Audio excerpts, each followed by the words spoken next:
This woman, who has decided to move to Afghanistan to be with an Afghan man, has been convinced by propaganda from primarily the left, but also Islamists, as part of Islamic expansion into the West, that Islam is good, and the concerns and worries that people like me have about Islam are fake, despite the fact that in the Quran itself, Muhammad murders, plunders, rapes, takes slaves, does all of the things that these people tend to complain about when it comes to the West itself.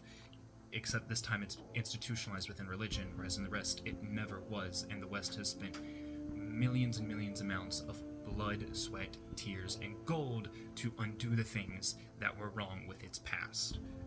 These countries have it. There's Afghanistan, Iran, even like the UEA, Saudi Arabia, Qatar. They still practice these things. Think to that gay cruise that recently got denied from Turkey and Egypt. Neither of these are extremist Islamic countries. They are underneath Islamic law to a certain extent. They are majority Muslim, but these cultures still exist even in their most boiled down form. And then, of course, when you look at the hadiths, it gets even worse. It's more slavery. Now we jump straight into pedophilia. Like, it becomes worse the more you read the religious texts around these.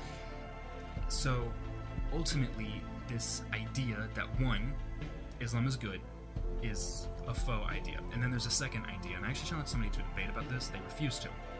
The second idea is that Islam is somehow... Muslims are a victim of colonialism, and they themselves are not colonialists at all. The expansion of Islam, in part, triggered the Dark Ages for Europe. The Islamic Golden Age was built almost exclusively off of information that it plundered from Western countries.